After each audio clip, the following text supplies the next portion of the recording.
위기란 무엇인가? 20세기 혁명가이자 사상가인 안토니오 그람시는 옛것은 죽어가는데 새로운 것이 아직 탄생하지 않은 상태를 위기로 정의했습니다.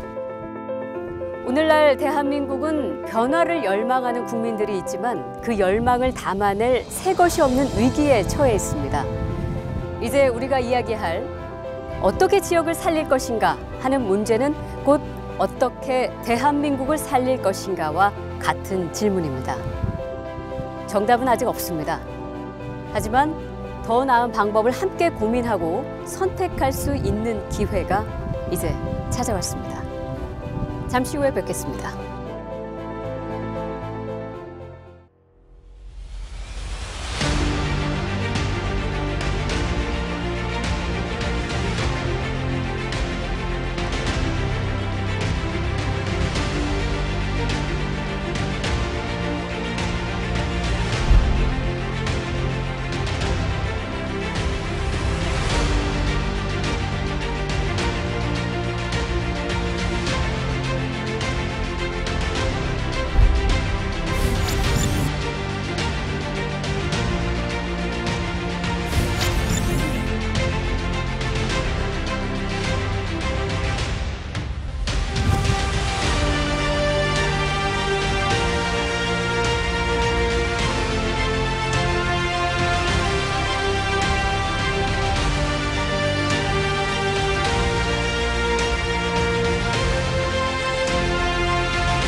안녕하십니까. 지역 독립선언 오늘 진행을 맡은 박혜진입니다. 16개 지역 MBC가 공동으로 기획한 토론회 프로그램 지역 독립선언. 오늘 토론회를 포함해서 총 4번의 토론회와 다큐멘터리를 포함해서 총 5번에 걸쳐서 지방자치와 분권에 관한 이야기를 나누도록 하겠습니다. 오늘 그 첫 번째 토론인데요. 오늘은 진정한 지방자치와 분권은 무엇인가라는 주제로 토론을 해보겠습니다. 그 첫걸음을 국가균형발전과 지방화의 상징 도시인 바로 이곳 세종특별자치시에서 시작하게 된 것 굉장히 의미가 있다고 생각합니다. 이 프로그램을 통해서 또 시청하고 계신 여러분들도 함께 이 지방자치와 분권에 대해서 다시 한번 생각해보고 생각을 또 정리하는 그런 시간이 되기를 바라겠습니다. 자, 오늘 함께 해주실 패널 여러분들 소개하겠습니다. 정순관 대통령 소속 자치분권위원회 위원장이자 순천대학교 교수 오셨습니다. 예, 안녕하세요. 반갑습니다. 지방자치 관련 시민운동을 활발히 펼쳐오신 이기우 인하대학교 교수 모셨습니다. 예, 안녕하세요. 헌법을 통한 민주화와 지방자치에 대해서 강연 활동과 저서를 쓰고 계신 이국은 한동대학교 교수 모셨습니다. 안녕하십니까. 반갑습니다. 네, 마지막으로 한국 사회를 날카로운 시각으로 해석하고 새로운 방향성을 제시하는 작가이자 사회학자이십니다. 오찬호 박사 모셨습니다. 안녕하십니까. 저출산과 고령화의 문제는 참 오래전부터 지적이 되고 있습니다. 2017년도 합계 출산율이 1.05명이라고 하죠. 이게 뭐 역대 최저라고 합니다. 그리고 65세 이상 노인 인구가 14%를 넘어서 이미 우리나라도 고령사회로 진입했다. 이 초저출산과 고령화로 인해서 소멸 위험 지역에 속하는 지자체가 늘고 있다고 합니다. 소멸 위험에 처했다. 이 말 자체가 굉장히 두렵게 다가오는데 우리나라 지자체가 총 226곳인데 그 가운데 3분의 1 이상입니다. 85곳이 소멸 위험 지역이다. 굉장히 심각한 이야기입니다. 이 상태를 이대로 방치를 한다면 이건 지역만의 문제가 아니라 국가 경쟁력을 굉장히 악화시켜서 더 큰 위기가 찾아올 것입니다. 그래서 중장기 복합적인 정책 대안이 아주 절실한 그런 시점인 것 같은데요. 사라지는 지방 다시 살릴 길은 없을까? 이 문제에 대해서 오늘 토론하겠습니다. 자, 먼저 왜 이렇게까지 지역이 위기에 처하게 되었는지 그 배경, 그리고 지방자치제도가 시행된 지 20년이 흘렀다고 하는데 왜 그동안 지방자치가 뿌리내리지 못했는가 그 이유부터 짚어보도록 하겠습니다. 첫 번째 답변은 아무래도 지방자치 위기를 누구보다 잘 파악하고 계실 분 같습니다. 우리 정순관 자치분권위원장님께 여쭙겠습니다. 지방의 위기 지금 뭐 어느 정도 상황에 와 있다 이렇게 진단하고 계신가요? 이미 사회에서는 지방 소멸이라는 말이 회자되고 있고 그 회자된 사회 문제가 이미 정책 의제로 포착이 돼서 정부에서 다각도로 지방 소멸에 대한 대응책을 짜고 있다는 그 자체가 우리 사회에 지방 소멸의 위기가 와 있다는 것을 대변해 주고 있다고 생각을 합니다. 저도 시골에 고향을 두고 있는데 시골에 가면 마을 회관에 모이신 어르신들이 70대 후반이 청년회장 역할을 하는 그런 게 지금 현실로 나타나고 있습니다. 그래서 1960년대 중반에 거의 한 3~4% 됐던 수도권 인구 집중이 지금은 50%를 넘는 그런 상당히 심각한 특정 지역의 인구가 집중되는 그런 현상이 나타나고 있습니다. 중앙 집권화된 근본적인 구조에서 그 문제를 보셨는데 다른 분들 어떠실까요? 네, 제 생각에는 이 초저출산 여기서부터 좀 생각을 해봐야 될 것 같은데요. 결국 젊은이들이 지역을 떠나고 결혼하지 않고 아이들도 낳지 않고 이렇게 하는 것 아니겠습니까? 저는 이것이 우리 사회에서 지금 이 국가의 실패를 보여주고 있는 것이 아닌가 생각합니다. 대한민국의 지방에 사는 젊은이들의 경우에는 빨리 이 지방을 벗어나서 서울 수도권으로 나가지 않으면 안 된다라고 하는 열패감을 갖고 있다고 생각합니다. 좀 표현이 강한지 모르겠습니다만 2등 국민이다라는 생각이 솔직히 있습니다. 흥미로운 것은 그 젊은이들이 서울 수도권으로 가거든요. 근데 이 대도시에는 잘 아시겠습니다만은 1인 가구가 한 40%가 왔다 갔다 할 정도로 이미 굉장히 많아지고 그 1인 가구를 이루고 있는 사람들을 위한 방송이나 어떤 미디어나 이런 것들이 많이 있을 정도가 되었습니다. 이 말씀은 이 대도시에서도 역시 행복하지 않다는 이야기입니다. 나라가 지금 지역도 행복하지 않고 대도시도 행복하지 않은 이런 상황에 몰려 있습니다. 지방의 소멸은 국가의 실패를 좀 대변하는 것이다 그런 생각합니다. 네. 지방이 소멸하면 서울을 비롯해서 대도시도 소멸하게 됩니다. 왜냐하면 인구 공급이 안 되고 자꾸 노령화되고 그렇기 때문에 이것은 결국 지방의 소멸은 국가의 소멸이다 이렇게 봐야 되고 이것은 결국 인구 문제인데 지금 대한민국의 인구 출산율이 지금 0%대로 떨어졌다는 것은 정말 대통령께서 국가 비상사태, 국가 소멸이라는 지방 소멸을 넘어 국가 소멸이라는 그런 차원에서 심각한 문제의식을 느낀다면 국가 비상사태를 선언해야 될 그런 지경에 오지 않았나 이렇게 생각하고요. 지금 우리가 불행한 이유는 이겁니다. 각 지방에서 뭐 지역 경제를 발전시키고 일자리를 만들고 교육을 하려 했더니 전부 다 중앙에서 지침을 만들어가지고 시킨 대로 하라는 겁니다. 근데 시킨 대로 했더니 소득은 낮아지고 지방에 대한 그 문제는 해결이 안 되고 계속 이렇게 악순환이 되는 겁니다. 국가 비상사태를 선언해야 할 정도로 심각한 정도다 이렇게 보셨고 지방 분권과 행복 수치가 연계되어 있다 이 말씀을 좀 흥미롭게 들립니다. 박사님은 어떻게 보세요? 그러니까 그게 얼마나 지금 심각한 수준인지를 우리가 좀 공감할 필요가 있다고 생각합니다. 실제로 서울과 강원의 어떤 이제 모성 사망률, 여성이 출산을 하다가 사망에 이를 수 있는 확률이 강원도가 서울에 비해서 5배 가까이 높습니다. 그러니까 이건 사실상 뭐 출산을 한다는 것 자체가 불가능한 거라는 거죠. 무슨 예를 서울 같으면 좀 큰 병원 가면 되는데 강원도에서는 큰 병원 가다가 다 이제 죽을 수 있는 확률이 높으니까. 근데 이제 문제는 이런 식의 어떤 비극적인 상황이 계속 누적되다 보면 우리가 이제 이론적으로는 그러니까 어떤 지방의 힘을 길러서 뭔가 변화를 모색하자라고 이론적으로는 말할 수 있지만 실제 그 공간을 살아가는 사람들한테는 굉장한 열패감, 굉장한 자존감의 저하를 가지고 있는 거죠. 그러니까 사실상 이 서울도 지자체이고 지방의 개념이지만 이미 우리나라에서 로컬이라는 것은 서울스럽지 못한, 서울에 들어가지 못한, 굉장히 뭔가 결핍된 이런 어떤 존재로서 스스로를 인식하기 때문에 내 지역을 뭔가 개선하겠다는 의지 자체가 사라지는 거예요. 내가 죽을 수 있는데 뭐 강원도 가면 무슨 뭐 감자가 맛있습니다, 공기가 좋습니다, 그런 광고들은 많이 하고 있지만 그런 것 때문에 자신이 어떤 선택을 해야 될 이유는 존재하지 않는다라는 거죠.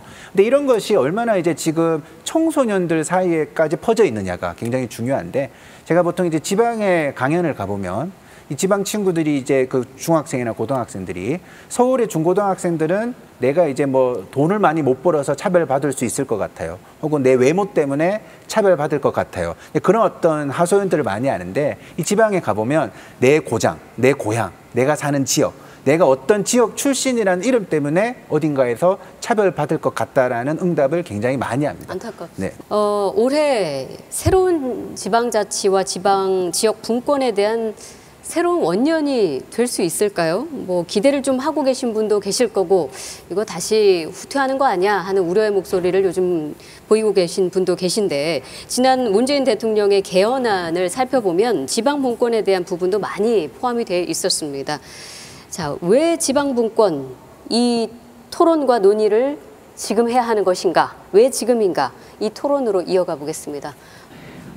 저는 왜 지금인가라는 질문에 대해서 사실은 지금도 많이 늦었다, 그런 생각을 합니다. 축구로 말하면 지금 후반전 다 끝나고 인저리 타임이다. 지금이라도 골을 넣어서 승패를 어떻게 좀 바꿔가지고 계기를 만들지 않으면 안 되는 상황이다, 그런 생각합니다. 문재인 대통령께서 지난 3월 26일 날 이제 대통령 개헌안 발의를 했는데, 사회자께서 말씀하신 것처럼 그 안에 중점은 결국 지방분권을 획기적으로 확대하겠다고 하는데 있었습니다. 근데 아시는 것처럼 국회에서 한 번 심의도 제대로 하지 않은 채 표결 불성립으로 이것이 이제 무산되고 말았는데요. 그것을 준비하고 또 발의하고 하는 그 과정에 있었던 사람들은 모두 다 지금 이 인저리 타임에라도 골을 넣어야 한다, 그래야지 뭔가 계기를 만들어서 나라 꼴을 바로잡을 수 있다, 이렇게 생각하는 절박한 위기의식이 있었습니다. 저 개인적으로는 지금도 늦었다고 생각하고요. 한시 바삐 헌법 개정을 통해서라도 계기를 만들어야 된다, 이렇게 생각합니다. 예. 예, 헌법 개정 얘기가 나왔으니까 자연적으로 이제 그 좀 얘기를 해야 되는데요. 전 세계 지방 분권을 하는 나라 중에 이런 식의 헌법을 가지고 있는 나라는 없습니다. 그건 결국 다른 말로 하면 뭐냐면, 이 지방 정부는, 또 주민들은 중앙 정부가, 국회가 법률로 만든 거기에서 시키지 않은 건 절대로 하면 안 된다, 시킨 것만 시키는 대로만 해라, 이 뜻이거든요. 그러면 지방이 독자적인 정책결정기관이 아니고 자기 문제를 자기가 해결하지 못하고 중앙이 시키는 대로 하는 하청기관으로 묶어놓으려는 겁니다. 연방제 수준의 지방부, 그건 뭐냐면 지방 문제는 지방이 주도해서 결정한다, 그리고 책임을 진다, 이거거든요. 그런 수준의 개헌안을 이제 마련해서 대한민국을 아래에서부터 위로 바꿔 나가는 그런 획기적인 원인이 돼야 되지 않느냐, 이렇게 봅니다. 이제 이런 얘기가 주로 나올 때 제가 이제 보통 사람들이 이런 문제를 어떻게 이해를 하느냐고 이렇게 얘기를 나눠보면, 굉장히 이제 이제 지방이 엄마 품을 좀 벗어나서 이제 좀 스스로 좀 커라, 약간 그런 분위기라는 거죠. 이게 사실상 굉장히 보면 너희들 자꾸 중앙에 떼쓰지 말고 너희들끼리 좀 뭘 알아서 해봐라. 그러니까 저는 그거 자체가 결국은 눈치를 봐야 되는 거죠. 엄마의 눈치를 봐야 되고, 내가 뭘 투자하기 위해서 돈을 따와야 되는 것이고. 그러니까 이제 저는 이제 그런 역사가 굉장히 깊었는데, 그러니까 이제 실제로 할 수 있는 건 별로 없고, 뭔가 이제 지방이 조금 활성화되어야 된다, 그 말만 하니까 맨날 천편일률적인 축제만 하잖아요. 그래서 사람들이 뭐 어디 가서 여기는 뭐 사과의 고장이다 뭐 그러는데, 사과 때문에 이사 안 하거든요. 그래서 이제 그런 지방 지역 축제를 가보면 이게 이런 식으로 지역이 변할 수 없는데, 실제로는 그것밖에 할 수 있는 게 없는 거죠, 어떤 면에서는. 그래서 저는 이런 식의 논의가 나올 때 자꾸 지방에게, 야 너희들 언제까지나 중앙에 돈 달라 할 거야, 좀 스스로 좀 알아서 커봐, 이제 그런 식으로 이야기하는 것에 있어서 이미 지방에서는 뭔가 이게 내가 이제 자녀가 독립하는 어떤 그런 좀 수직적인 관계로 이 문제를 이해를 할 수밖에 없는 것 같아요. 국가 경쟁력 세계 1위, 1인당 국민소득 8만 달러. 그리고 빈곤율은 영국, 독일, 미국 절반인 7.6%. 자, 듣기만 해도 참 화려한 수식어를 가지고 있습니다. 이 나라는 어디일까요? 바로 스위스입니다. 스위스는 19세기까지만 하더라도 뭐 굶어 죽는 사람들이 속출하는 그런 나라였는데 과연 어떻게 불과 150년 만에 이렇게 세계 최고 번영을 이루게 되었을지, 스위스가 진짜 잘 사는 이유, 이 경쟁력이 지방 분권에 있다고 합니다. 영상으로 먼저 확인해 보겠습니다.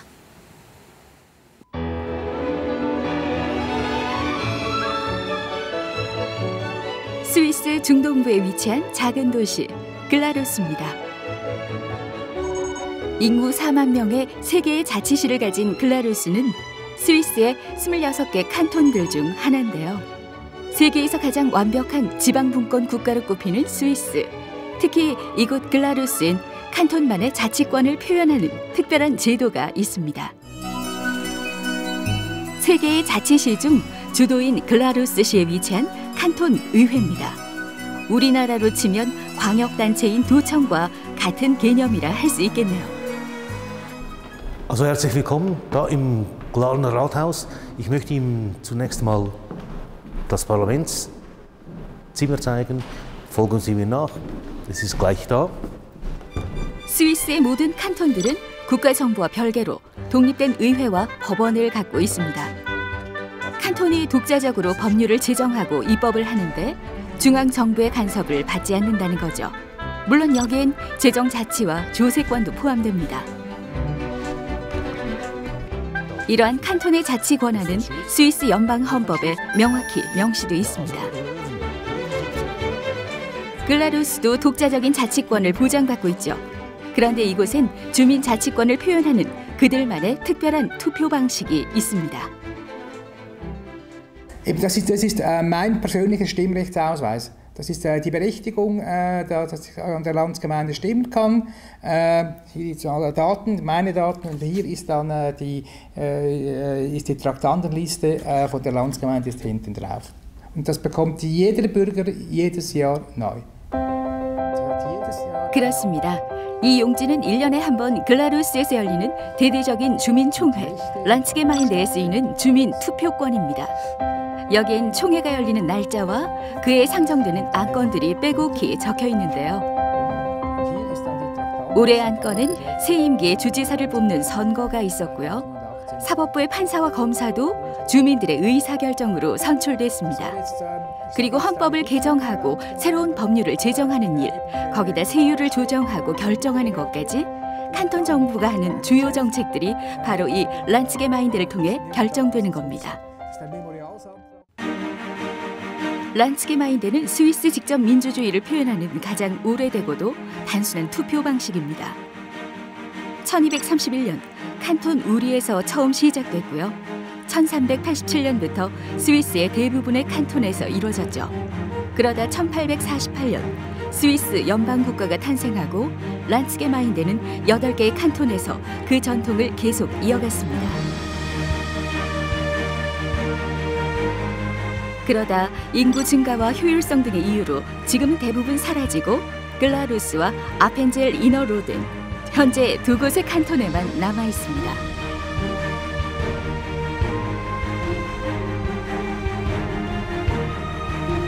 글라루스 중심에 위치한 총회 광장. 이곳이 매년 란츠게마인데가 열리는 장소입니다. Also, wir sind hier auf dem Landsgemeindeplatz hier. Und das ist natürlich leer und das hat ein großes Oval aus Holz, wo die Stimmbürger stehen und in der Mitte hat es Sitzplätze. Und die Landsgemeinde beginnt mit dem feierlichen Einzug, der kommt von vorne dort, dann marschieren die Behörden ein mit den Ehrengästen und nehmen Platz. Und dann beginnt die Landsgemeinde mit einer Eröffnungsrede des Landemannes und dann werden dann die ordentlichen Geschäfte abgewickelt.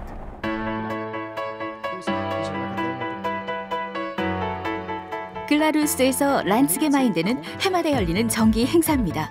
마치 축제처럼 열리죠. 매년 5월 첫째 주 일요일 오전 9시 30분 글라루스 주민들은 광장으로 모입니다. 집집마다 배달된 투표권을 가지고 참가하죠. 물론 참가 여부는 자율입니다. 정해진 시간이 되면 주지사는 개회사를 통해 란츠게마인드의 시작을 알립니다. 그 후 몇몇의 시민들이 연단에 올라 그의 안건을 발표하는데요.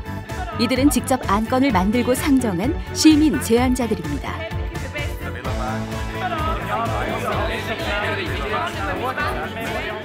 Eine Volksinitiative kann man bei uns auf Bundesebene einreichen einerseits, da braucht man eine gewisse Anzahl Unterschriften von Bürgerinnen und Bürgern.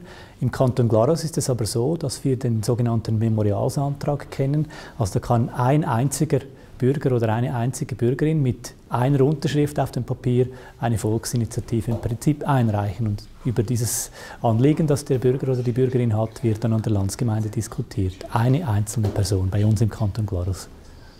Wir haben ein kantonales Steuergesetz, das regelt eigentlich alles. Und dann haben wir aber die Möglichkeit, einerseits auf der Ebene der Gemeinden, der Community, den Steuerfuß festzusetzen und auf der anderen Seite auch an der Landsgemeinde für den Kanton. Zusammen gibt das nachher ein Paket und das ist dann je nach Höhe dann angemessen. Und das ist eigentlich ein großes Privileg, dass die Leute über ihre Steuern hier am Landsgemeindering selbst entscheiden können. Und das erstaunt immer wieder Beobachter von außen, dass so etwas überhaupt möglich ist. 세율은 물론이고요. 란츠게마인드의 안건들은 대부분 주민들의 삶과 직결되는 지역의 문제들입니다. 주민들은 이를 직접 제안하고 결정할 권한이 있는 거죠. Haben Sie sich an der Landsgemeinde 2018 teilgenommen? Ja, genau. Nehme immer teil. Ja, vor allem wegen der erstens einmal Unterstützung von den Bergbahnen im Hinterland. Man sieht ja das letzte Traktandum, wenn das letzte Traktandum ist immer das Spannende, da wird immer ja, man setzt das letzte Traktandum, auch damit die Leute da bleiben und nicht am Anfang, sonst würden die Leute ja gehen und es wäre nicht so spannend. Nein, weil es sehr schönes Wetter war und meine Frau und ich hatten ein anderes Programm vor. Ja, was ich sehr spannend fand, da war ich aber noch relativ jung, war die Gemeindefusion, als wir von, ich weiß nicht mehr genau wie viele Gemeinden, auf 3 Gemeinden zusammenschlossen. Das war ein sehr wichtiges. 현재 글라루스의 투표 연령은 만 16세 이상. 이 또한 지난 2007년에 열린 란츠게마인드에서 결정된 사안입니다. 전체 유권자의 약 20%가 해마다 참석하는데요. 광장에 모인 유권자들은 시민 제안자들이 발표한 안건을 주의 깊게 듣고 주민 대표들이 벌이는 찬반 토론을 지켜봅니다. 그 후 투표는 거수로 진행되는데요. 투표권을 직접 들어 찬반 의사결정을 하는 거죠. 헌데 문제는 이 수를 일일이 셀 수 없다는 겁니다. 그저 눈대중으로 파악합니다. keine Mehrheit für die Vorlage von Regierung und Parlament ersichtlich ist, dann werden diese Vorlagen in der Regel abgelehnt. Die Grundregel ist, man konnte nicht genügend Leute davon überzeugen von dieser Vorlage und eben mit diesem Vorgehen schätzen plus mit dieser ungeschriebenen Regel hat man praktisch nie Diskussionen über die Entscheide der Landsgemeinde. 1848년 하나의 통일된 국가로 탄생할 때부터 스위스는 완벽히 지방자치를 지닌 나라였습니다. 150년이 흐른 지금도 스위스의 각 지역들은 국가가 넘볼 수 없는 독립된 자치권을 행사하고 있죠. 글라루스 칸톤에서는 란츠게마인데라는 주민총회를 통해 자치단체장을 선출하고 세율을 심의하고 지역의 문제와 정치 사안들을 주민들이 직접 제안하고 결정합니다. 칸톤이라는 지방자치 단위가 독립된 자치권을 보장받고 있기 때문에 가능한 일이죠. 국민이 주인이 되는 나라, 지역이 독자적으로 자치권을 가질 때 진정 이루어지는 것이 아닐까요? Föderalismus zu definieren, aus meiner Warte würde ich es so machen, dass die Staatsgewalt die Aufgaben erfüllt, die am nächsten beim Bürger ist.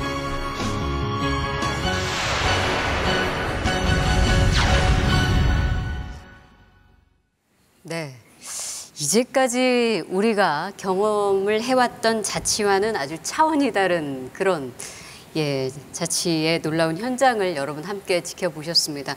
마지막 그 주지사의 말이 오래 기억에 남습니다. 국가 권력이 국가의 과제를 국민들 바로 옆에서 해결하는 것이 바로 지방분권이다. 스위스의 경우에는 보니까 그러니까 시민들이 본인들이 느끼는 지역의 현안, 필요하다고 생각하는 관심 이슈를 직접 발의하고 제안하고 또 시민들이 직접 세금까지 결정하고 아무튼 동네의 작은 일부터 시작해서 뭐 국가의 중대사까지 활발하게 스위스 그 지역의 주민들이 밑에서부터 의견이 위로 올라간다 이런 느낌을 받았는데요. 직접 민주주의가 이 지방 분권과 아주 조화를 잘 이루고 있는 이 스위스가 성공할 수 있었던 이유 어디에 있다고 보십니까? 왜 스위스가 이렇게 잘 사느냐 또는 정치인들에게 물어보면 두 가지를 얘기합니다. 하나는 지방 분권이 잘 돼 있다. 또 다음에 직접 민주주의가 1년에 뭐 한 10번 내지 한 30번 정도 직접 시행되는 그런 이 두 가지를 스위스 발전의 아주 원동력으로 이렇게 보는 걸 볼 수 있습니다. 그럼 이건 어떻게 해석할 수 있느냐. 각 지방마다 자기 문제를 결정하니까 다양한 결정이 나옵니다. 그러면 이거는 다양한 정책을 결정하는 것이고 이 정책끼리 경쟁을 합니다. 그래서 이 지역 간의 정책 경쟁, 이건 또 세금 경쟁으로도 이어집니다. 그래서 이런 거를 통해서 어떻게 하면 적은 자원을 투자해서 높은 효율을 끌어낼 것인가. 이것이 이 국가 경쟁력이죠. 그래서 제가 아는 경제학자는 이렇게 얘기를 했습니다. 스위스가 왜 이렇게 잘 사느냐. 스위스에는 2,300개의 지방자치단체가 있는데 이 지방자치단체들이 아래로부터 끊임없는 경쟁을 한다. 경쟁에 이기기 위해서는 끊임없는 혁신을 해야 되고 아래로부터 이렇게 혁신이 일어나는 나라가 못 살면 이상하지 않느냐. 뭐 이럴 정도로 국민에 의한 직접 결정, 또 주민에 의한 직접 결정, 또 지방에 의한 자치적인 지방 문제를 주도적으로 해결하는 뭐 이런 것에 대해서 굉장히 높은 가치를 부여하고 있는 것을 봤습니다. 그런데 이 중앙과 지방 간의 경쟁을 하기 위해서는 결국 경쟁 가능하게끔 능력을 같이 만들어줘야 되는데 우리나라처럼 기울어진 운동장의 판에서는 경쟁이 잘 안 된다는 것이죠. 그래서 그 경쟁을 만들어주기 위해서 자치분권이라는 주제가 자꾸 시대마다 나오게 되는 것이고 결국은 좋은 사회를 위해서는 중앙과 지방 경쟁 시스템으로 가야 된다라는 것이 국민의 요구가 아닌가 싶고 마지막에 네 번째로 생각할 수 있는 것은 주민과 대표 간의 경쟁 체제입니다. 이 주민들이 대표를 선택하면 일정 기간 동안 주권을 위임하는 형태인데 그 위임하는 기간 동안에 여러 가지 문제가 생기는 것이죠. 그래서 주민과 대표 간의 경쟁 시스템을 도입을 하면 그게 해결될 수 있다라는 것이죠. 바로 이 점이 스위스가 1848년 헌법을 개정할 때 헌법에 국민 직접 발안 제도라는 것을 도입을 하게 됩니다. 지금 스위스가 바로 이 주민자치가 완전히 스위스 전 국가를 지탱하는 힘의 원천이 된 굉장히 중요한 제도적인 선택이 아니었는가. 그래서 그런 평가를 받고 있지 않는가라는 생각을 해봅니다. 네. 그래서 이제 우리나라에서는 상상할 수 없는 일들이 많이 벌어지고 있는 것 같아요. 예를 들어서 스위스의 베른시 같은 경우에는 2002년도에 이제 동계올림픽 유치 신청을 해놓은 상태였거든요. 2010년도 동계올림픽 유치에 자기가 뛰어들겠다라고. 그게 이제 보증금이 10만 불을 내야 돼요. 내놓고 이제 유치 경쟁을 해야 되는데. 나중에 이제 밴쿠버가 되었죠. 근데 이제 그 주민 투표를 통해 가지고 이렇게 세금 많이 드는 일을 할 수가 없다. 그리고 여기 와서 또 자연을 다 파괴하고 할 수가 없다면서 그것이 그러니까 유치 경쟁에서 이제 포기를 하게 됩니다. 그 10만 불을 포기하게 되면서.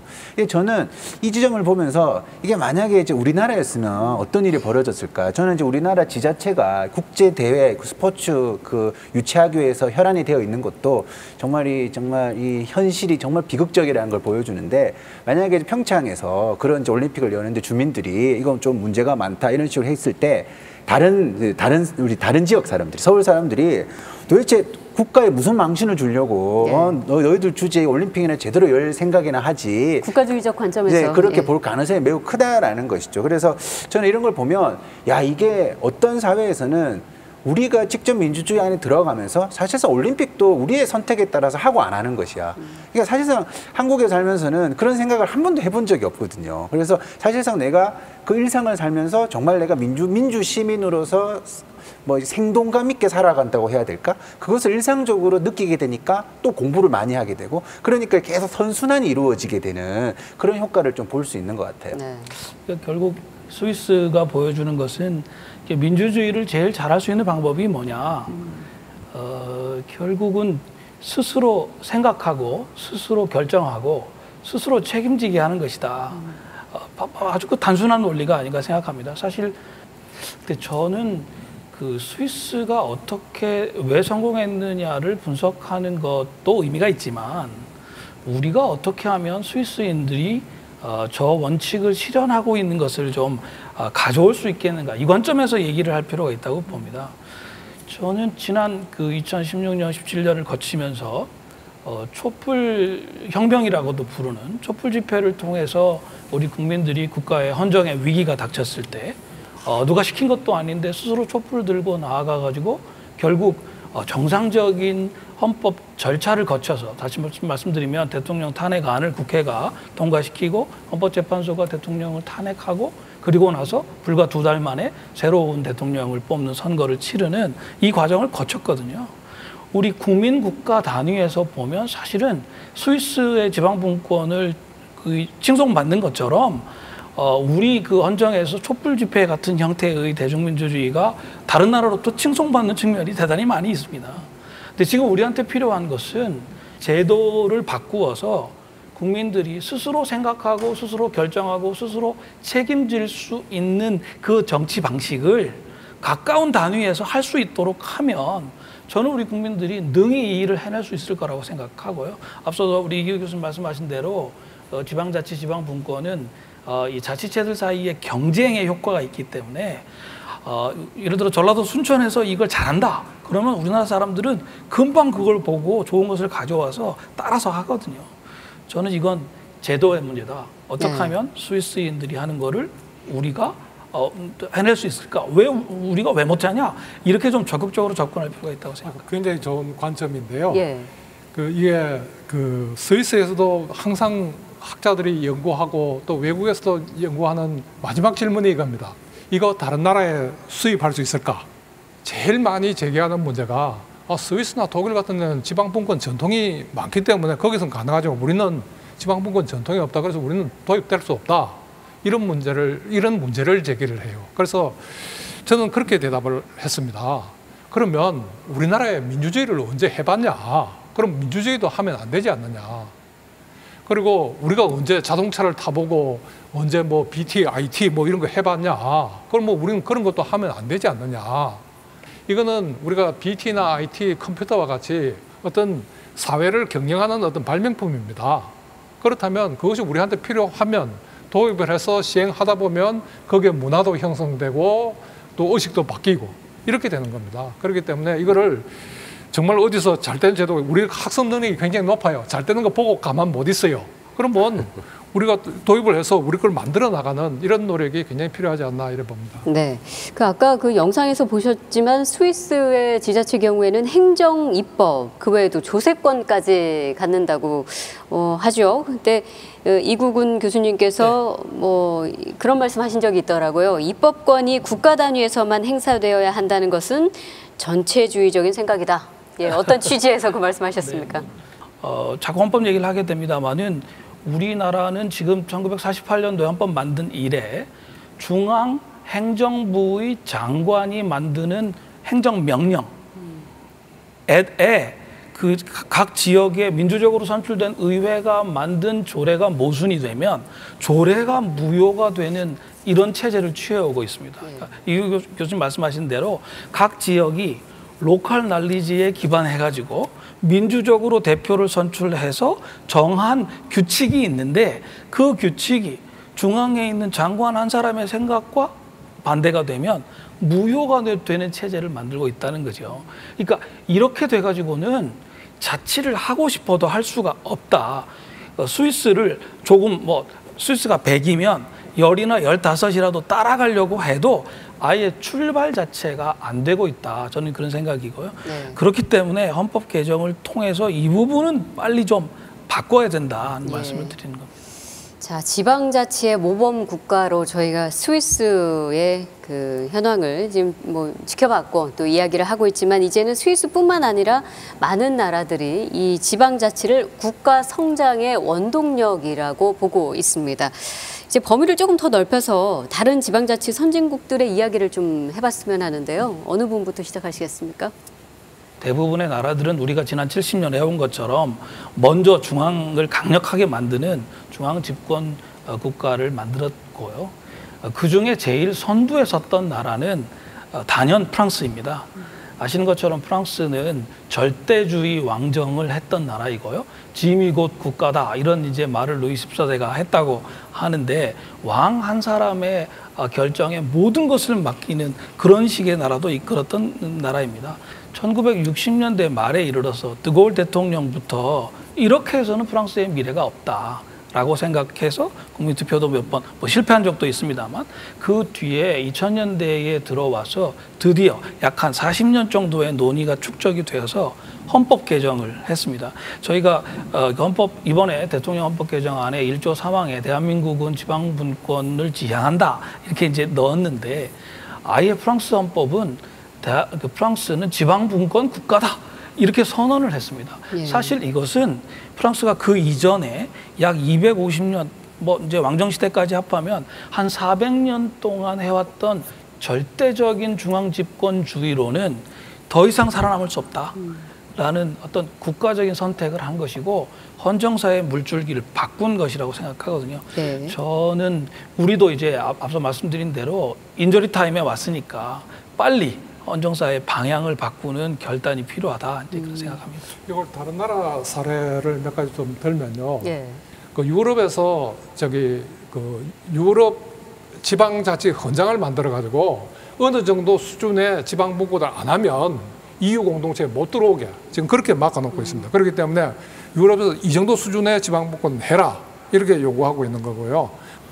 왜 자치분권을 해야 되느냐라는 근본적인 질문의 대답은 결국 권력을 나누어 가지면 그 사회의 구성원들의 자유가 확장된다라는 기본적으로 민주주의 아이디어에 충실하게끔 역사와 환경과 그 제도 설계를 하는데 끊임없이 주민들이 대화를 한다는 것이죠. 그래서 민주주의 그 아이디어에 맞게끔 제도를 선택하는 그 과정들이 자치분권이 잘 성공하는 모든 국가들에게 공통적으로 나타나고 또 권력을 분산하는 시스템을 구축하는 나라들이 장기적으로 강국이 된다라는 것도 역사가 우리한테 주는 굉장히 중요한 교훈이라고 생각을 합니다. 그래서 결국은 우리나라가 중앙과 지방 자체가 이게 기울어진 운동장이라는 것은 다 안다 이게요.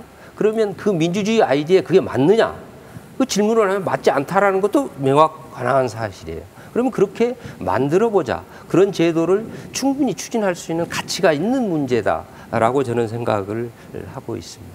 근데 이제 그 일본 같은 경우에도 이 지방자치의 성공 사례가 꽤 보고가 많이 되는데 후쿠이현이 이제 일본의 북유럽이라고 불리는데 경치가 좋아서가 아니라 노동자의 소득이 높고 근데 맞벌이 비율이 높고, 그러니까 성평등한 지점까지 높은 거죠. 그리고 이제 뭐 서점 보급률까지도 굉장히 일본에서 압도적으로 1등이고 공부도 잘하고 행복한 이제 그런 도시거든요. 근데 이제 왜 여기에 주목을 하냐면 일단 이제 인구도 적고 두 번째는 그 원래 이제 안경을 주로 만드는 산업 구조를 갖고 있었는데 중국산이 이렇게 들어오게 되면서 굉장히 그것이 꺾이게 되는 한번 시점이 있었습니다. 그러니까 주로 그러한 어떤 물줄기가 있을 때는 굉장히 그 지역 사람들의 어떤 그 자존감이 떨어지는 구도로 갈 수밖에 없는데 이미 그때부터 어떤 변화를 추구를 했는데 그 슬로건이 뭐냐면 이제 평등이라는 거를 추구를 했다라는 거죠. 우리가 여기에서 그냥 뭐 이렇게 경쟁력을 키워서 뭐 누구만 살아남는다 이렇게 가는 게 아니라 여기에서 우리가 전체를 조금 양극화를 줄이기 위해서 노력을 해야지만 나중에 살아남는다. 그러면서 이제 가장 추구한 것이 뭐냐면 교육인데, 이제 교육을 어떻게 했냐면, 어떻게 보면 당연하지만 우리나라에서는 절대 안 하는 거예요. 그러니까 학교는 지역을 육성하는 곳이어야 한다. 그 슬로건을 가지고 이제 교육을 시키는 거예요. 이제 우리나라 같으면 이제 여기서 공부 열심히 해서 서울로 가라라고 공부를 하지만, 그러니까 의외로 그 지점이 굉장히 잘 돼 있습니다. 내가 여기에서 공부 열심히 해서 그 지역의 대학을 가고, 그 대학을 나가서 그 지역의 중소기업에 들어가서 다시 그 안에서 행복하게 사는 그런 어떤 구도가 잘 되어 있기 때문에, 굉장히 일본에서도 이제 그 뭐 아베 총리가 가가지고 막 이제 탐방도 하고 했을 정도로 그런 어떤 주목을 받은 적이 있다라는 것이죠. 그런 의미에서 이제 우리가 뭐 이게 어떤 유럽형 어떤 그 분권 제도가 다 존재하는 건 아니겠지만, 그 지역 위기를 극복해 나가는 방식은 굉장히 다채롭게 존재한다라는 것도 우리가 한번 이해를 해보면 좋을 것 같습니다. 네. 우리나라 사례를 좀 얘기하지 않을 수 없는데요. 네. 이게 그 아까 제가 말씀드린 지금 지방과 주민의 손발은 묶여 있습니다. 근데 지금 손가락 하나 정도 지금 풀려 있거든요. 그런데 이 손가락 하나라도 풀어놓으니까 그동안에 중앙정부가 아무리 하려고 해도 못하던 것들을 지방이 해내는 그런 사례들이 수없이 축적이 됩니다. 네. 예를 들어서 화장실 개선. 이건 뭐 정말 중앙정부가 한국 관광에 하고 싶었는데 못했던 거를 한 지방에서 나서서 성공하니까 딴 지방에서 다 도입하는 겁니다. 그다음에 국가가 도입하고, 그것뿐만 아니라 전자정부라든가, 그다음에 뭐 도심의 하천 정비라든가, 그다음에 또 심지어는 CCTV 설치까지도 거의 지방정부가 나서서 하는 겁니다. 그러니까 국가가 바뀌는 거죠. 예. 그래서 이거를 정말 이제 팔다리를 풀어주면 우리의 지방이 완전히 바뀔 거라는 거죠. 자, 지금 사실 저희가 이 첫 번째 토론을 하고 있는 이곳이 세종특별자치시입니다. 여기는 이제 국가 균형 발전과 지방화 상징 도시로 알려져 있죠. 그래서 새로운 실험 또 도전 이런 것들이 끊임없이 이루어지고 있는 곳이기도 합니다. 행정수도 도시 가치를 기반으로 세종형 자치분권 모델이 추진되고 있기도 하죠. 그런데 시민들의 요구를 정책에 많이 반영을 하고 싶어도 현장에서 느껴지는 벽은 여전히 높다고 이런 목소리들이 많습니다. 이춘희 세종특별자치시장의 이야기를 들어보겠습니다. 안녕하세요. 세종특별자치시장 이춘희입니다. 오늘 이렇게 화면을 통해서 만나 뵙게 돼서 반갑습니다. 여러분들은 세종특별자치시 하면은 뭐가 떠오르시나요? 세종대왕의 이름을 딴 도시, 행정수도, 또 공무원도시, 젊은 도시, 뭐 여러 가지가 연상될 수 있을 것입니다. 시도지사들이 가끔 모이는데 저희가 17개 시도 중에 하나거든요. 그런데 우리 시도지사들한테 세종특별자치시 하면은 이렇게 농담을 합니다. 세종시는 특별히 작은 도시. 뭐 맞죠? 이제 인구가 겨우 30만 넘어선 작은 도시이기 때문에 뭐 그렇게 얘기할 수도 있겠습니다. 근데 저는 우리 세종시는 대한민국에서 지방자치를 가장 잘하는 도시 이렇게 만들고 싶은 생각입니다. 특별자치시 하면은 뭐 지방자치와 관련해서 다른 시도와는 다른 도시군과는 다른 특별한 것이 있어야 될 것 아닌가 하는데, 실제로 지방자치를 직접 하면서 보면은 우리 세종시가 뭐 그렇게 특별한 자치를 하는 것 같지는 않다 하는 생각이 듭니다. 왜냐하면은 이 세종시를 처음 만들 때 뭐 제주도 같은 경우에도 특별자치도 이렇게 돼 있습니다만, 제주도는 제주특별자치도 설치에 관한 법률을 만들 때 조문이 모두 481개나 됩니다. 그런데 우리 이 세종시의 경우에는 그때 좀 정치적인 이유 때문에 급하게 만들었거든요. 그러다 보니까 세종시 설치법은 30개 조문에 불과하기 때문에 지방자치를 보다 특별하게 할 수 있는 그런 부분이 별로 많이 없습니다. 그래서 지방자치를 특별하게 할 필요가 있는데 또 실제로는 그렇게 특별하게 하지 못하는 여러 가지 한계도 있고, 그렇기 때문에 오늘은 그 한계점이 뭐고 그 한계를 극복하기 위해서 우리가 무엇을 해야 될 것인지에 관한 고민을 해보는 그런 시간을 갖도록 하겠습니다. 지금 현재 중앙정부와 지방정부 간에 일을 하는 것을 보면은 대체로 중앙정부에서 하는 일들이 한 40% 정도 되고 지방정부, 일선 현장에서 이루어지는 일들이 한 60% 정도 된다고 그러는데, 재정은 국세로 걷어들이는 세금이 한 80% 정도 되고 지방세는 한 20% 정도밖에 안 되기 때문에 실제 일하는 데 있어서 한 60% 일을 하는데 재정은 20%밖에 안 되기 때문에 나머지 40%는 국가로부터 받아와서 일을 해야 되는, 그러니까 재정적인 측면에서는 지방정부가 중앙정부에 의존적일 수밖에 없다는 얘기죠. 그래서 재정적인 측면에서 독립이 이루어질 수 있도록 재정적인 면에서도 분권이 좀 이루어질 필요가 있다 하는 그런 말씀을 하나 드릴 수가 있고요. 분권 문제 이전에 그렇다면 우리 지방정부에서 우리 나름대로 할 수 있는 일은 또 없을까 하는 그런 고민이 있습니다. 우리 시에서 우리 공무원들이 해야 되는 많은 일들이 있는데 이런 일들을 하는 과정에서 시민들의 삶에 크고 작은 많은 영향을 미치는 일들이 이루어지는데 정작 시민들은 그 과정에서 참여하기가 굉장히 어렵다는 것이죠. 그래서 우리 시에서는 시민 참여가 일상화되는 그런 도시, 그런 행정을 해보겠다 하는 생각입니다.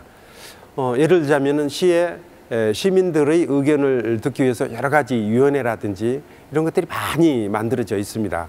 그런데 실제로는 굉장히 형식적으로 그런 위원회들이 운영되는 경우들이 많이 있거든요.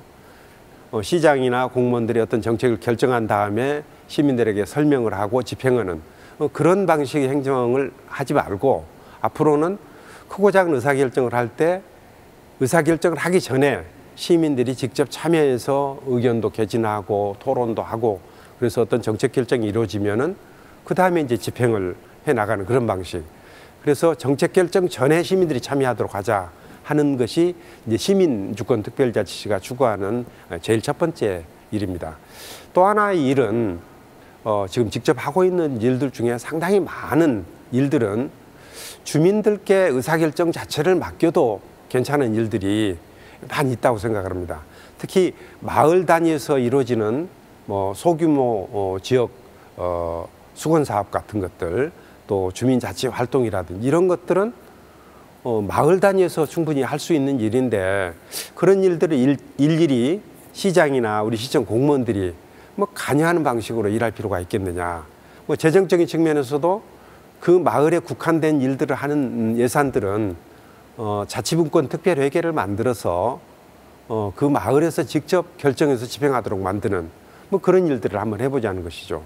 작년도에 저희가 주민들이 내는 주민세가 있습니다. 주민세를 직접 읍면동단위에 주어서 직접 결정해서 어디에 쓸 것인지를 결정해서 한번 집행을 해봐라 했는데 실제로 아주 요긴하게 꼭 필요한데 또 쓰이고 또 그 과정에서 주민들이 스스로 합의를 해왔기 때문에 만족도가 굉장히 높은 것을 저희가 실험을 통해서 경험한 적이 있습니다.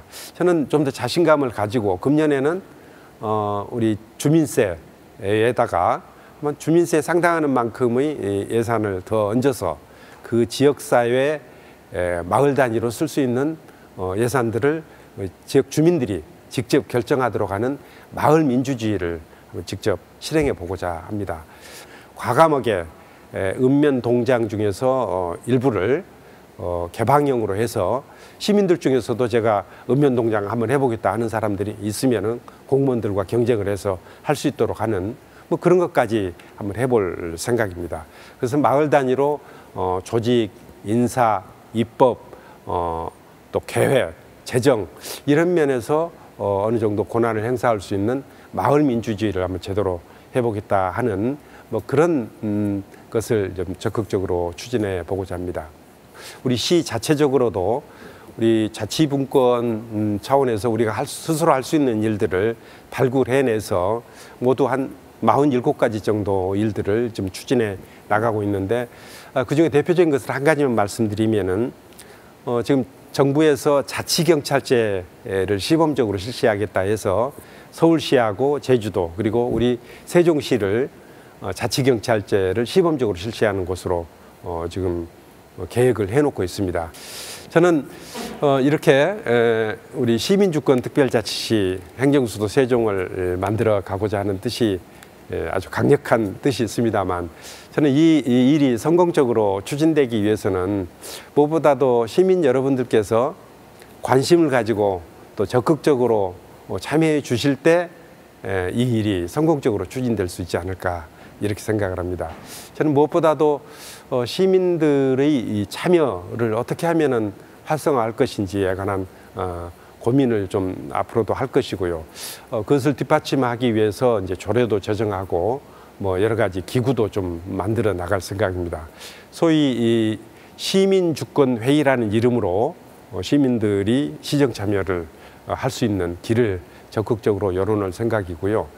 시민들의 아이디어를 시정에 반영하는, 그러니까 시에서 하고자 하는 일에 시민들이 참여하는 것이 아니라 시에서는 아직 생각지도 못하고 있는데 우리 시민들 입장에서 봤을 때 얘 꼭 필요한 일이다 싶은 일들도 적극적으로 참여할 수 있도록 하는 뭐 똑똑세종이라는 이름의 프로그램도 좀 운영을 해오고 있고 비교적 많은 아이디어들이 실행에 옮겨지고 있습니다. 또 경우에 따라서는 시민들의 뜻을 직접적으로 묻는 뭐 그런 일들도 좀 추진해오고 있는데 여태까지 몇 가지 사례를 보면은 비교적 성공적으로 그런 일들이 추진되고 있는 것 같습니다. 예를 들어서 우리가 새로운 어떤 시설을 만드는데 그 이름을 어떻게 정할 것이라든지 그 지역 내에서 관련되는 어떤 일들을 함에 있어서 뭐 예를 들어서 무슨 무궁화 정원을 어디에 좀 만들어야 되겠다 하면은 그 위치를 어디로 할 것이고 뭐 어떤 꽃을 어떤 식으로 심을 것인지에 관한 여러 가지 논의가 진행되는데 이런 일들을 시민들에게 직접 좀 물어봐서 결정하도록 한다든지 뭐 이런 일들도 우리가 얼마든지 할 수 있는 일이 아닌가 생각을 하고 여태까지 그런 일들을 추진해 왔는데 대체로는 아주 성공적으로 추진됐다고 평가를 받고 있는 것 같습니다. 우리 이 세종특별자치시가 대한민국이 투자해서 특별히 만든 도시입니다. 대한민국이 투자해서 만든 도시이기 때문에 저희 시나 우리 시민들은 늘 우리 이 도시를 위해서 투자해 준 대한민국 그리고 다른 지역민들에게 감사하는 마음으로 일을 해야 된다고 생각을 하고 있고요. 그렇기 때문에 어떤 식으로든 보답을 해야 될 텐데 보답하는 길은 첫째는 이 세종시가 행정수도로서 기능을 제대로 할 수 있도록 또 지방정부 차원에서 적극적으로 뒷받침하는 일이 하나가 될 것이고요.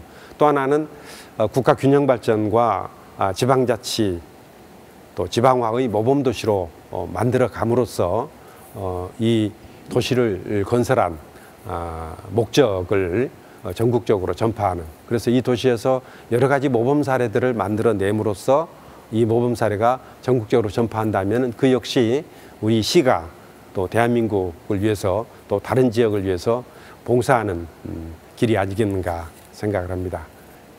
다시 한번 이런 좋은 기회를 주신 데 대해서 감사하다는 고마운 말씀 드리겠습니다. 고맙습니다. 네, 어느덧 이 지방자치제도가 시행된 지가 20년이 흘렀습니다. 그런데 이제 현재 지방자치를 한번 살펴보자면 여전히 법률적으로 중앙으로부터 어떤 포괄적인 제약을 받고 있어서 성장과 발전이 굉장히 어렵다 이렇게 평가할 수 있습니다. 이건 뭐 비단 세종시뿐만의 이야기가 아니라 전국에 해당되는 이야기일 것입니다. 헌법과 법률 그리고 제도상의 문제점, 이 지방자치의 현주소를 한번 살펴보고 갈 텐데요. 먼저 오찬호 박사님께 질문을 드리면 이게 뭐 사회 역사적 맥락에서 우리나라 지방자치가 과연 언제부터 시작됐다 이렇게 볼 수 있을까요? 우리나라가 지금 현대적 개념의 지방자치제를 시행한 것은 1952년도부터인데 그것이 이제 5.16 쿠데타 이후에 중단이 되죠. 그래서 당연히 이건 중앙 권력을 강화하기 위해서 중단이 되었고 당시에 이제 뭐 지금 국가가 혼란스러우니 통일 이후에 다시 선거를 한다 뭐 그런 말들도까지도 있었어요. 이제 그러다가 이제 90년대, 80년대 말에 당시 이제 김대중 야당 정치인이죠. 뭐 단식 투쟁도 하고 해서 이제 91년도에 이제 지방자치제가 부활을 합니다. 근데 이제 우리가 단체장까지 뽑는 지금의 형태의 지자체 선거는 95년도부터 시작이 되었죠. 그래서 굉장히 역사가 짧다고 할 수가 있고 또 중간에 공백기가 없었으면 좀 연속성이 있을 것인데 공백기가 있으니까 사람들이 이제 지방 정치는 나랑 상관없다. 좀 이런 인식을 가지고 있고, 그러니까 저는 이 인식이 여전히 선거에서도 그대로 드러난다고 생각을 합니다. 그러니까 이제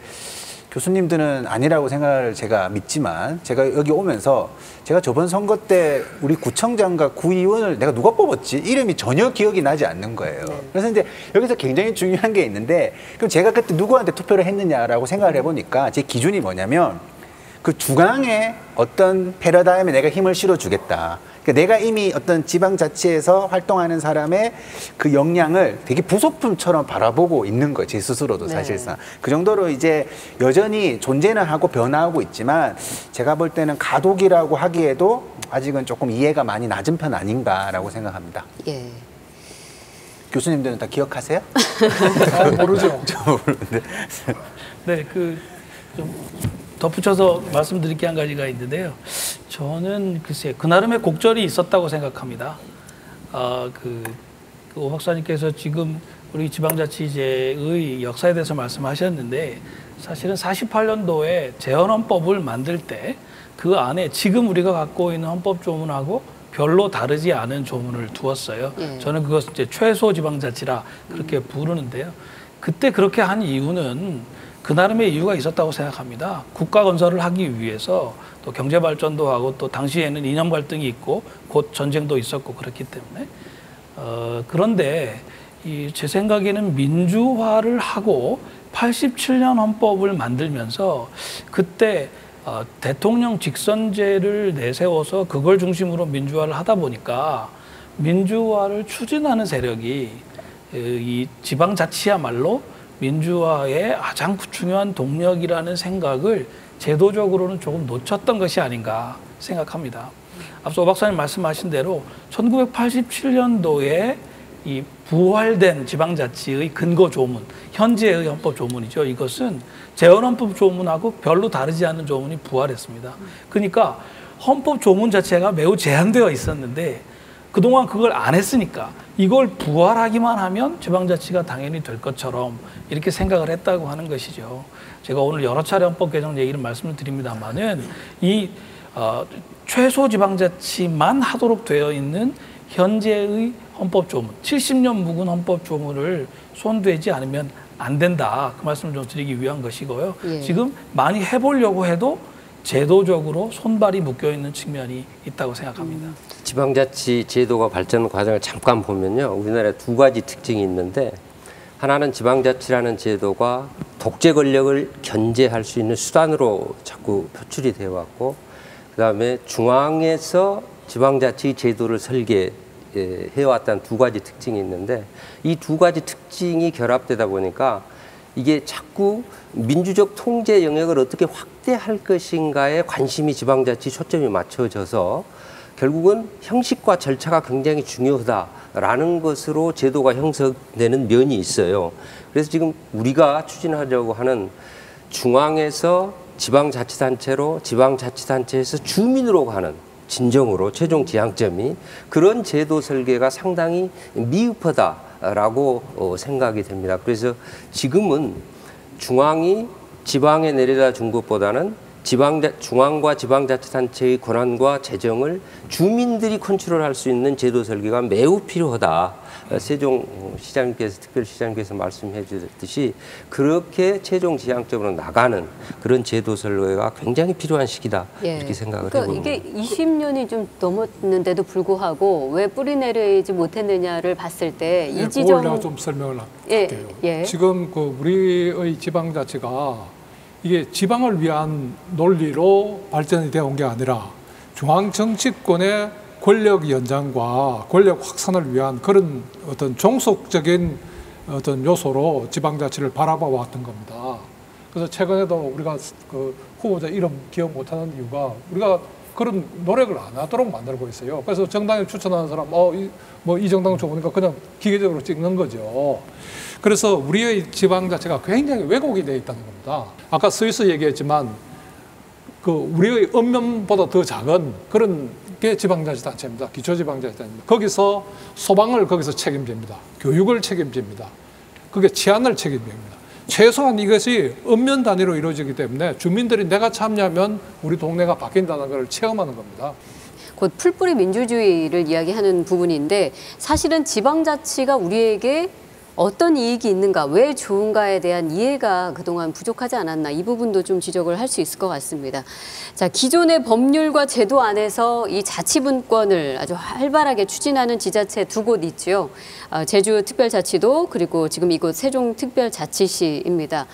이 두 곳은 어떤 실질적인 지방분권 실험 모델로서 존재하고 있기 때문에 타 시도와는 차별점이 분명히 있습니다. 그래서 일정 부분 성과도 좀 보여주고 있고요. 근데 그럼에도 불구하고 이게 진정한 자치라고 하기에는 한계점도 드러내고 있습니다. 자, 그 부분은 위원장님 어떻게 보십니까? 네, 말씀하신 대로 세종 특별자치시이기 때문에 특별하게 제도 설계가 돼야 되겠죠.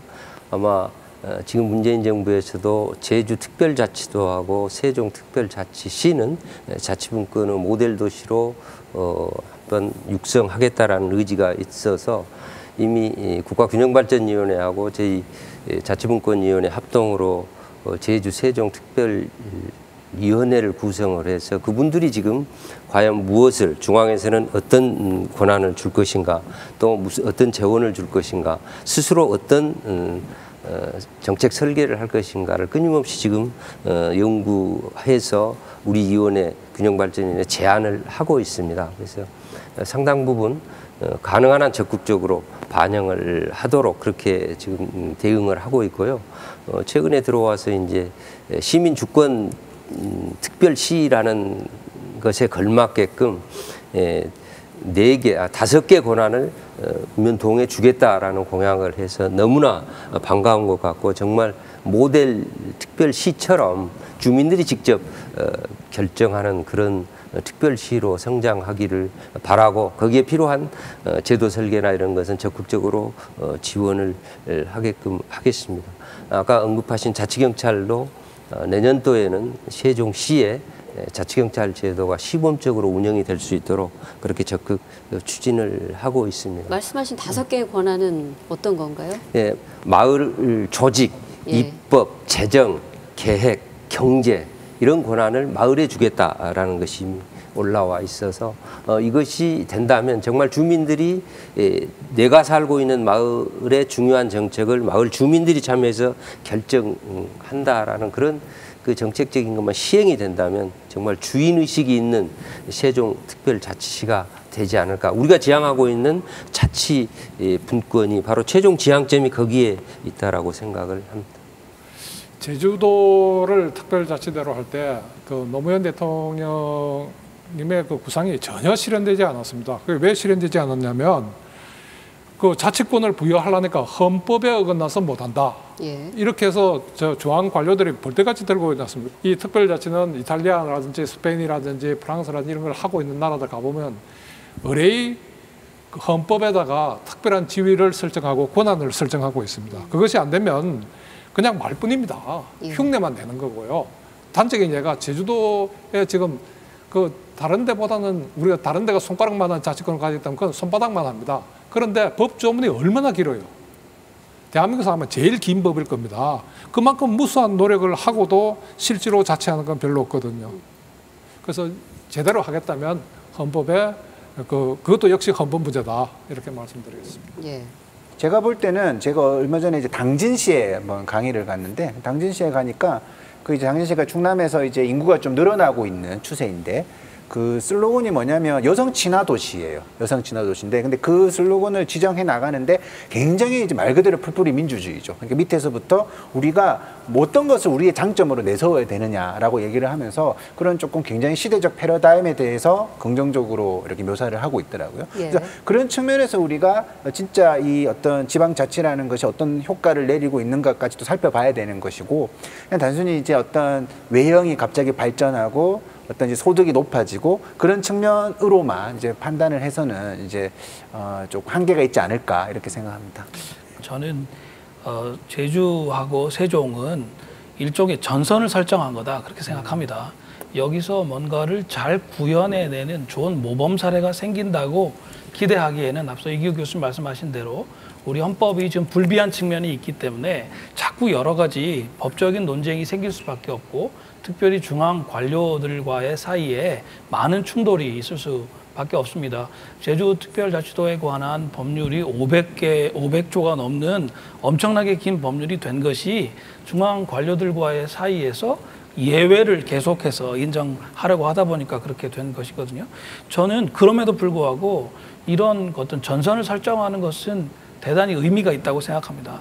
여기서 계속해가지고 싸워서 어떤 의미에서는 이제 세종과 그 제주 정도의 자치는 다른 데에서도 이제 우리도 누리자라고 주장할 수 있게 된 것이니까 그 부분에서 상당히 좀 의미가 있다고 보이고요. 그라스루트 데모크라시, 풀뿌리 민주주의라고 할 때 그 그라스루트는 사실 그 영어의 느낌은 잡초 같은 겁니다. 잡초는 아무리 베어내도 아무리 죽이려고 해도 다시 자라나거든요. 그러니까 지방자치는 사실은 중앙에서 온 사람들이 아무리 그것을 없애려고 해도 민주주의를 하려고 하는 시민들에 의해서 계속적으로 다시 살아나는 것을 의미하거든요. 자치경찰제가 그 점에서 지금 굉장히 중요합니다. 그 지역의 치안을 시민들이 스스로 담당하는 체제로 가야지 자치경찰제의 본의에 맞는 것인데, 앞서서 그 정 위원장님 말씀하실 때 합의가 될 것 같다 이렇게 말씀하셨는데, 지금 그 합의라고 하는 것은 경찰, 검찰 등등의 권력기관들 사이의 합의를 말하는 것이거든요. 사실은 그 합의는 중요하긴 하지만 결정적인 것은 아니고, 세종 시민들이 어떤 형태의 자치경찰제를 가질 것인지를 묻고 가능하다면 결정할 수 있는 기회까지 있는 것이 저는 자치경찰제의 미래를 보거나 자치 확대를 위해서거나 바람직하다 그런 생각합니다. 네.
문재인 대통령이 지난 3월 26일 개헌안을 발의했었죠. 그런데 국회가 이 개헌안 투표할 수 있는 국민투표법 개정안 처리 시한을 넘기면서 이게 지난 6월 개헌이 무산이 된 바 있습니다.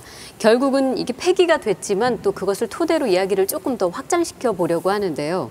이 대통령 개헌안 주요 내용을 좀 살펴보면 저희가 지금까지 이야기하고 있는 이 자치분권에 관한 이야기가 담겨 있습니다. 특히 제1조 3항과 123조가 아주 중요하게 저희가 짚어볼 부분인데 이 부분 이구근 교수님께서 좀 설명을 해주실까요? 그러겠습니다. 그 앞서도 잠깐 언급을 했습니다마는 그 대통령 헌법 개정안의 제1조 상항에 대한민국은 지방분권 국가를 지향한다라는 조항을 하나를 신설을 하였습니다. 사실 이제 이 조항의 의미는 지금까지 70년 동안 지속되었던 중앙집권적인 편향을 앞으로는 계속하지 않겠다라는 국민적인 총의를, 국민 모두의 뜻을 여기에 모으자, 이런 것이 이제 들어가 있다고 말씀드릴 수 있겠습니다. 그런데 사실 이 조항보다 제 개인적으로는 오히려 국민의 기본권 조항 안에다가 모든 국민이 기본권으로서 주민으로서 자치할 수 있는 권한을 가진다라는 것을 두는 것이, 함께 두는 것이 더 좋지 않겠나 하는 생각을 합니다. 기본권 안에 자치 권한을. 네, 왜냐하면 우리가 지금 스위스 수준까지 간다고 마음을 먹으면 굉장히 갈 길이 멉니다. 그런데 여기서 무엇을 지향한다, 이런 어떤 선언적인 조항을 넣는 것도 좋지만 그 개개의 국민들이, 특별히 각 지역에 사시는 국민들이 자치는 내 기본권이다 라고 주장할 수 있도록 만들어드리는 것이 자치의 동력을 만드는 데 가장 좋지 않겠나 하는 생각이 있고요. 그 지방정부가 입법하는 그 규정의 효력을 법률에 위반되지 않는 범위에서 효력이 있다, 이렇게 이제 하는 것은 저 개인적으로 상당한 진전이라고 생각합니다. 과거에는 말씀하신 것처럼 법령의 범위 안에 서 있기 때문에 행정부의 명령에도 그대로 따라야만 했거든요. 근데 이제 법률에 위반되지 않는 범위에서라고 바꾸면 일단 행정부는 바라보지 않아도 되고요. 국회의 법률이 있다면 그걸 따르면 되고, 국회에 법률이 없다면 헌법이 정한 자치사무의 범위 안에서는 알아서 하면 되는 겁니다. 좀 달리 해석해야 될 부분이 있는데요. 다른 시선이 있으시다는 말씀이신가요? 좀 다른 각도에서 접근해 보면 그 지방분권 국가를 만드는 건 아니고 구체적인 조항을 어떻게 바꾸느냐, 이게 중요하다는 말씀을 좀 드리고요. 저도 뭐 헌법에 넣는 거는 상징적으로 넣지만 그건 뭐 반대하지 않지만 그 조항만으로는 아무런 실효성이 없다. 이렇게 좀 강조하고 싶고요. 그다음에 두 번째, 법률에 위반되지 않는 범위 내에서 뭐 이렇게 한 거를 입법권을 강화한 거다 하는데요. 똑같은 얘기입니다. 이 지방의 입법으로 가지고 주민의 권리 제한이나 의무 부과를 할 수 있어야 됩니다. 예를 들어서 어린이 놀이터에서 동네 청년들이 술 마시고 떠들고 하면 그거 못 하도록 할 수 있어야 되는 겁니다. 근데 그거 법률 위임이 없으면 지금 못 하도록 하고 있거든요. 근데 이 문제는 지금 우리가 이론적으로 얘기할 문제는 아니고 이 조항이 있든 없든 계속해서 벌어질 문제이기 때문에 앞으로 구체적인 자치권의 범위를 두고 이제 사건마다 해결해 갈 수밖에 없는 문제이지 않은가 생각합니다. 자치 입법권을 강화를 하면 현실적으로 제일 좋아해야 될, 환영해야 될 기관이 어디겠습니까? 각 지역의 지방의회입니다. 그런데 각 지방의회의 지방의원들이 자치 입법권을 강화해달라고 하는 주장을 별로 하지 않습니다. 우리 사회가 감당할 수 있는 안을 우리 사회 안에서 함께 만들어가는 것이기 때문에 자치 입법권의 확대 문제에 관해서는 누구보다도 각 지역에 계신 지방의원들의 적극적인 발언과 참여가 있어야 이제 문제가 풀린다, 그렇게 생각합니다. 예, 이 개헌안의 내용 관련해서는 좀 논쟁적인 부분이 있을 수 있기 때문에 이 부분은 앞으로도 토론과 논의가 좀 더 이루어져야 할 것으로 생각이 됩니다. 이 개헌안을 살펴보면 그 지방세 조례주의 그리고 자치재정권 보장 이 부분도 지금 포함이 되어 있는데 이 부분은 이기우 교수님이 조금 보충 설명을 좀 해주신다면요. 그게 이제 핵심입니다. 예. 우리한테 필요한 재원을 누가 정할 거냐. 그러니까 우리가 조세법률주의라는 건 대표 없는 과시 없다 하는 건데 우리 지방의 대표는 국회가 아닙니다. 이 지방의회입니다. 그렇기 때문에 주민들이 직접 정하거나 이 주민의 대표기관인 지방의회가 지방세를 정할 수 있어야 되는데 우리는 그걸 못 정하도록 지금 막아놓고 있거든요. 가장 핵심적인 게 그 과세권을 지방에 주는 건데 이건 결국 지방의 입법권에 관련된 문제다. 네. 이렇게 볼 수 있습니다. 그 지방자치단체를 명칭을 변경하는 문제, 지방정부로 변한다. 이 부분도 좀 색다르게 지켜봤습니다. 명칭 변경이 어떤 의미가 있을까요? 네, 그 현재는 지방자치단체이죠. 근데 그 명칭을 어떻게 담을 것이냐를 두고도 사실 많은 논쟁이 있습니다. 그냥 두자는 입장도 있고요. 자치정부라고 하자라는 입장도 있고 또 이제 지방정부라는 입장도 있는데 지금 이제 좀 현재 헌법에서 문제는 그 현재 헌법이 정부라고 말할 때 중앙정부에 관해서는 행정부만을 가리키는 용어로 써오고 있어요. 그래서 중앙정부에서는 행정부만이 정부인데 지방정부를 정부라고 부르면 이때의 지방정부는 지금 지방자치단체처럼 지방의회와 행정부, 경우에 따라서는 지방사법부까지를 다 포함하는, 그러니까 지금 우리 용어로는 국가에 해당하는 것이 되거든요. 네. 그래서 이것 때문에 논쟁이 상당히 많았습니다만은 그래도 기왕에 지방 그 자치를 확대한다고 하면 그 중앙에 있는 것만이 정부가 아니고 지방도 각 지역의 시민들이 스스로 구성한 정부다라는 것을 좀 확대하자, 그 의미를 담자. 그래서 이제 지방 정부라고 하는 명칭이 결정됐던 걸로 그렇게 알고 있습니다. 언어적으로는 굉장히 진보된 개념이라고 생각을 합니다. 이 지방 정부라는 단어가 들어오면서 결국은 이제 모든 조각들이 모여가지고 국가를 이루고 있다라는 어떤 개념을 분명히 명시해주고 있기 때문에 그 지방이 가지고 있는 어떤 박탈감 이런 것들을 상대적으로 해석시킬 수 있는 힘을 실어주고 있는 측면이 좀 있는 것 같고요. 마치 이제 우리나라하고 다른 나라를 보듯이 왜 내 세금으로 저기 저 지역 애들을 도와줘야 되냐, 네. 이런 식의 어떤 좀 구분을 할 수 있는, 오히려 지역 갈등을 네. 그러니까 너희들이 못해가지고 그렇게 된 건데 뭐 이런 식으로 이해할 수 있는 그런 좀 양가적인 좀 측면이 있는 것 같아요. 국민의 자치권 부분에 관한 이야기도 추가로 나눠보고 싶은데 이게 뭐 거의 적극적인 실현이 거의 없는 부분인 것 같습니다. 그동안 주민 소환, 주민 투표, 그리고 주민 발안 뭐 이런 이야기들을 할 수 있을 것 같습니다.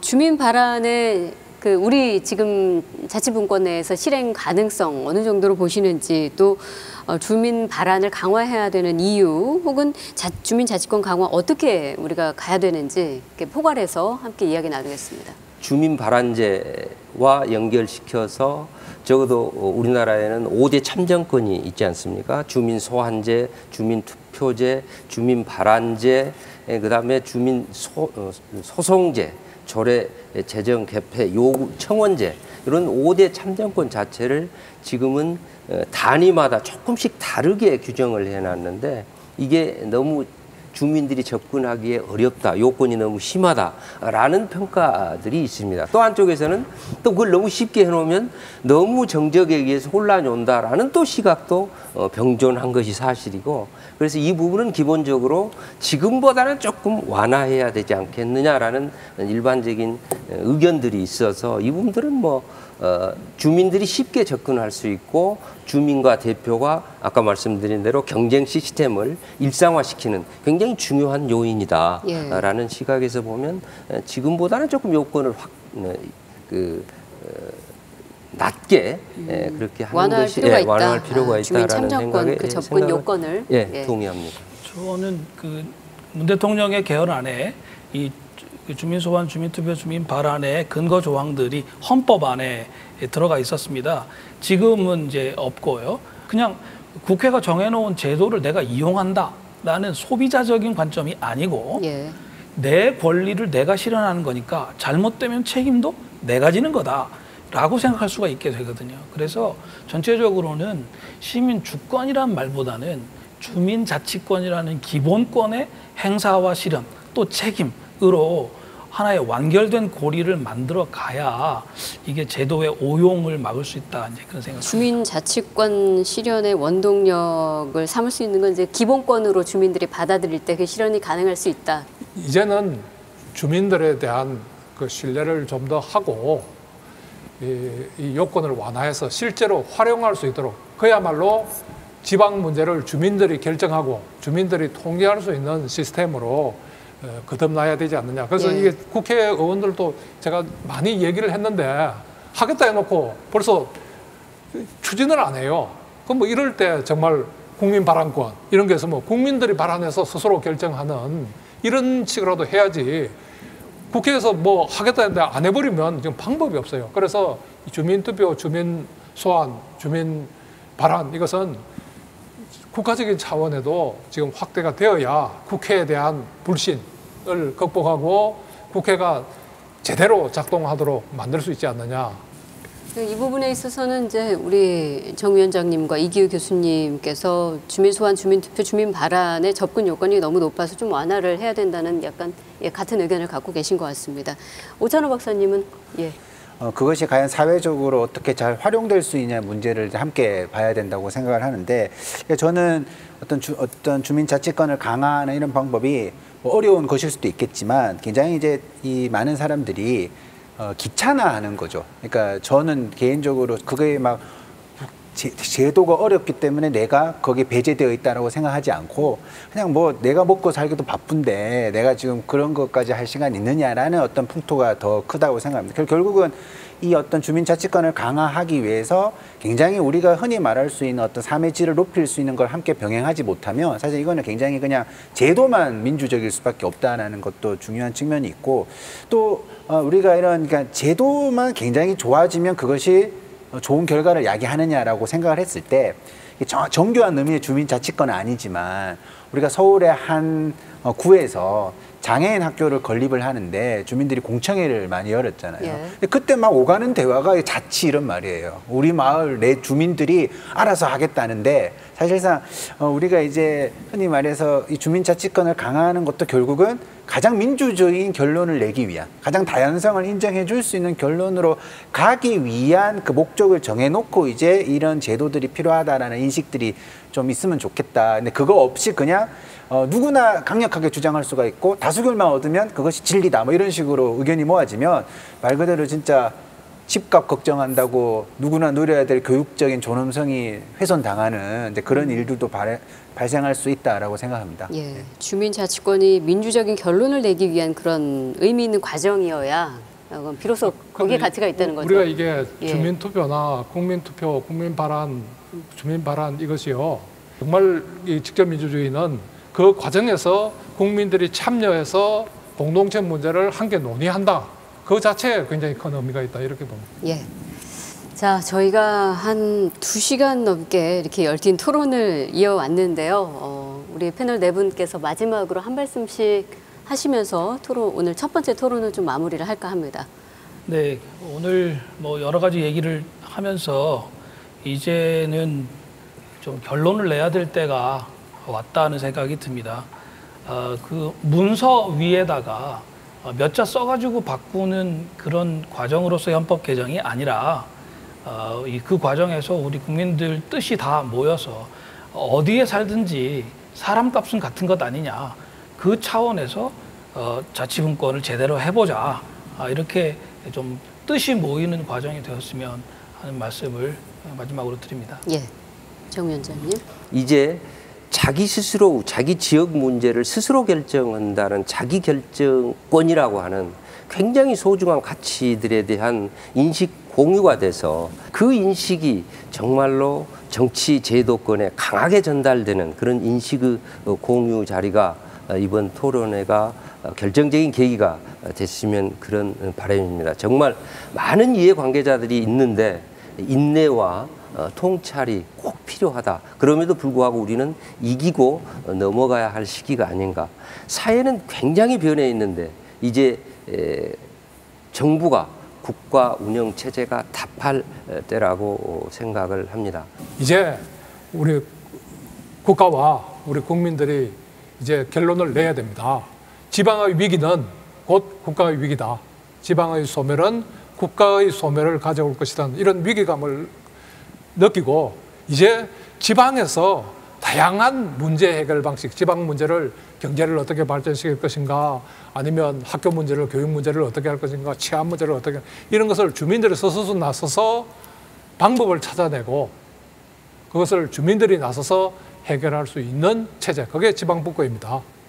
제가 오늘 그 아까 스위스 사례를 보면서, 그 영상을 보면서 내가 만약에 뭐 20대 초반에 혹은 뭐 10대 후반에 그 현장 안에 내가 들어가 있었다면 내가 오늘 조금 더 성장되어 있지 않았을까. 근데 그거를 우리 한국 사회에서는 스스로 공부하고 그래야 되는데, 어떤 제도가 그 상황을 마련해 놓으면 그냥 자연스럽게 내가 민주시민이 되는 과정을 경험할 거라고 생각을 합니다.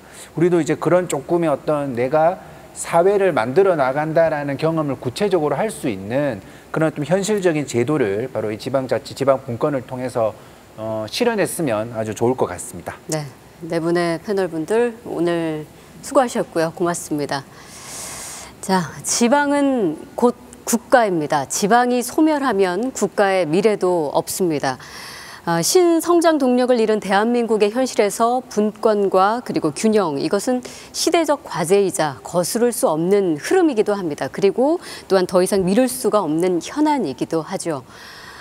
지방분권이 바꾸어 놓게 될 우리의 삶, 그리고 대한민국의 미래에 대해서 앞으로 계속해서 진행될 토론회 통해서 지역 독립선언 토론회죠. 문화, 경제, 교육편에서 함께 그려보시기 바라겠습니다. 자, 지금까지 좋은 의견 내주신 네 분의 패널분들 감사드리고요. 예, 그리고 시청자 여러분 고맙습니다. 그리고 함께해 주신 방청객 여러분도 진심으로 감사드립니다. 고맙습니다.